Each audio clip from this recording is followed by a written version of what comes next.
Hello, friends. It's the Cinemondo podcast. Have you guys ever heard of a character called Superman? I hear he's super. Yes. Supposed to be awesome. He can do anything. You know, I have to say, I'm a comic book nerd from way back. Anybody that watches this podcast knows that I'm all about the comic books, and there's always the thing, Marvel or DC. I always like both. I always like Marvel and DC. Are you not allowed to like both? It always does seem like there's a rivalry, but why can't you just like both? I mean, you can, but it's sort of like, Star Wars and Star Trek. Yeah. It's like I love both, but you lean towards one, and I've always leaned towards Marvel because, and the reason is because I think a lot of the DC comics had characters who are so virtuous and so godlike. Superman can do any, and in the old comic books, it was kind of funny to read them because, there would be a mountain and Superman would use his laser vision to saw off the bottom of the mountain, and then he would pick it up and carry it to a reservoir and drop it, and it was like kind of absurd. And if anything happened to him and he was in a predicament, suddenly he could develop a new superpower. Like suddenly he has super breath or super loud voice, and he can actually he could super whatever. And it was fun because of that, but there was also like a suspension of disbelief kind of thing. Whereas in the Marvel comics, Spider-Man had well-defined powers. He could only do this and this and this, and he could be hurt. He could be seriously hurt and threatened. And there were instances in the old comics where he almost died, or people around him. His girlfriend died, and it was so. DC comics kind of tended towards godlike characters like Wonder Woman and even Green Lantern. Yeah, but I still love them.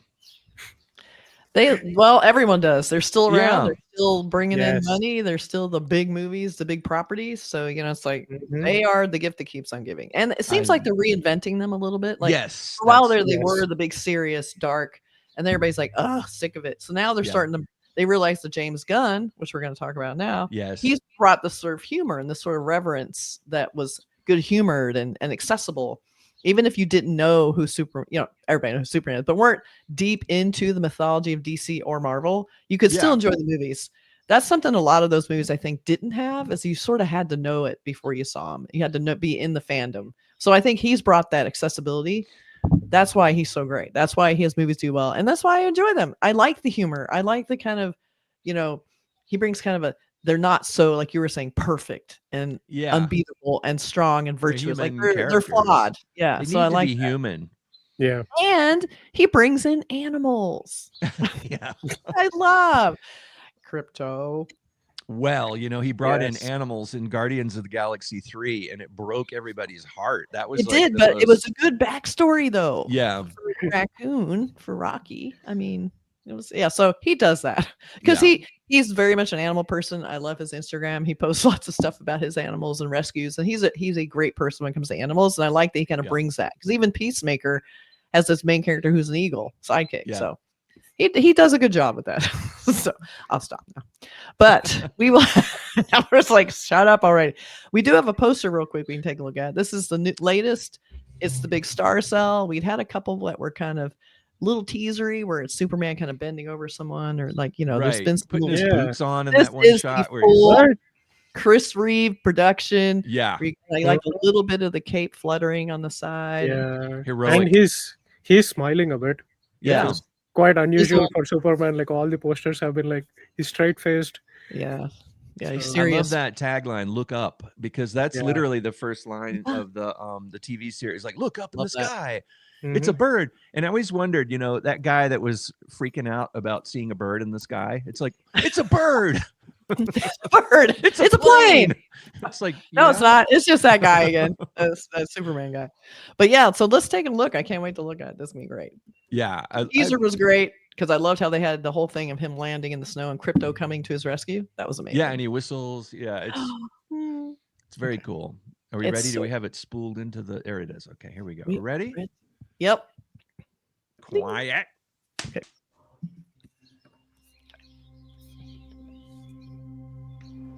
Are you being serious right now? Yeah. You'd let me interview you as Superman. Sure. So she knows. Ready? Let's do it, Cronkite. Superman. Miss Lane. Recently, you've come under a lot of fire for I what don't know if some it's a might. lot of It's fire, a lot. Oh. Today, the Secretary of Defense said he was going to look into your actions. That's funny? My actions? I stopped a war. Maybe. Not maybe. I did. In effect, you illegally entered a country. This is how you're gonna be? I'm not the one being interviewed, Superman. Did you consult with the president? No. You seemingly acting as a representative of I the wasn't United States representing will cause anybody more except for me. problems around the world. And doing good. I would question myself in the same situation and consider the consequences. People were going to die.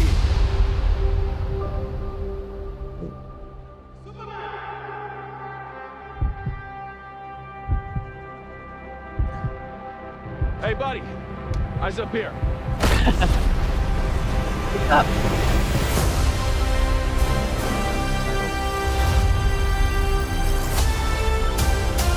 Oh, there he is. Your choices. Your actions. That's what makes you who you are.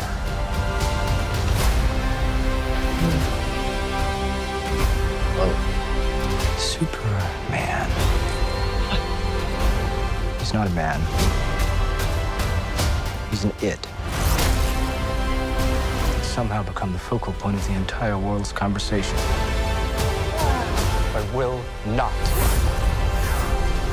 accept that. I cleaned your boots. I'll go get them for you. Whoa.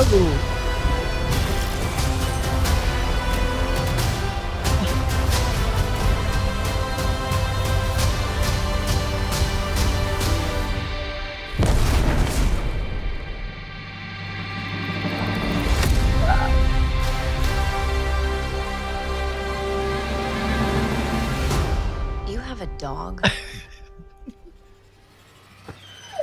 Yes. That just gives me goosebumps. Like I almost want to cry. It's that John Williams, you know, melody. Just oh my god! And the credits. Did you notice the credits that kind of call back to the original Christopher Reeve version, where it was like the blurred kind of crystalline text? That's the fan thing. Flies in. Yeah. This is so good. Oh my god. He knows how to do that. I mean, the fan service thing, sometimes it can feel a little pandery, but he knows what it's about. You know, it's hard to put it into words, but you either get it or you don't. Because he's sincere. He brings the sincerity. It doesn't feel like, hey, let's do fan service. It feels like this is what I love, and I'm going to show you what I love. And then you, of course, love it because it's lovable, like a dog. Yeah. I mean, this goes on to say that James Gunn is a fanboy. Yes. As well. Like he's attention to detail and the way he's blending everything. Oh, so good. And a lot of great epic scenes I haven't quite seen before. Like they brought in a lot of really contemporary cool stuff. Like usually you see these, a lot of these feel very template. Like you see this and you see that and you see, but they were bringing in some epic, crazy stuff. Like I'm like, what is happening in this? And I like that they showed him being kind of weak and controversial, because that was kind of a cool thing too. Like he's going to save the world, but then he's having to, like they say, cross into other countries that didn't request him, you know, America coming to the rescue, you know. I love that idea that she's kind of making it political, which is a cool idea. He seems to have a little bit of a temper too, which is kind of weird. Like people are gonna die. He's a man. But he's not menacing though in the movie compared to the previous Superman movies where it's always dark and serious. You know, he's very angry, angsty, and heavy. Yes. Yeah.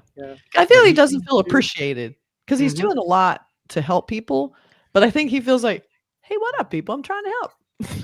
No, thank you. What's that about? You've always got those questions that we talk about so many times about when we think about Superman and superhero movies, especially someone like Superman, who's kind of like the Dr. Manhattan from the Watchmen series, where it's almost like he's got a bit too much power. It's like, what if he gets Alzheimer's? You know, what if he gets radicalized by some, you know, propaganda radio show or something? Like, yeah, it's well, like that's the people thing, are right? people. Yeah. I know. It's That's like, the and I love problem. Nicholas Hoult also because he brings that sort of. He's great because he's a bad guy, but he's more like bratty bad guy. Like, man, like he's just so perfect for that, and he was so great. It's almost like the same character he had in The Great, where he was sort of obliviously terrible, like didn't know he was terrible and just being this is what I want, and that's what he gets. So he thinks he's on the right, which I love that because he's just got that great look. Yeah, so good. And looks like they're introducing a lot of Justice League characters. In the movie, which is good for DC to. I mean, James Gunn's the new DC guy, so they're gonna use him. Because he brings that magic. There's interesting characters like Metamorpho is in there, which is a character that goes way back. I have some old, you know, comics from the 60s. Metamorpho, he could into different elements, so he could be stone or steel or iron or gas or something. I don't know. But please, Metamorpho. I don't know if I'd want to be gas. Don't be gas. It's not good. You will clear a room though. Metamorpho. Like, there's too many bad guys bringing the gas. Oh no! But there's also Hawk Girl, you know, and Mr. Terrific, and and a few others. It looks like, wow, we're gonna get a whole new Justice League here. Well, he's reinventing it. He's bringing, this is like his big like debut of like, here we go. This is my new job. This is DC. I'm bringing the James Gunn to you, and you're gonna like it. And then we're gonna bring a lot more.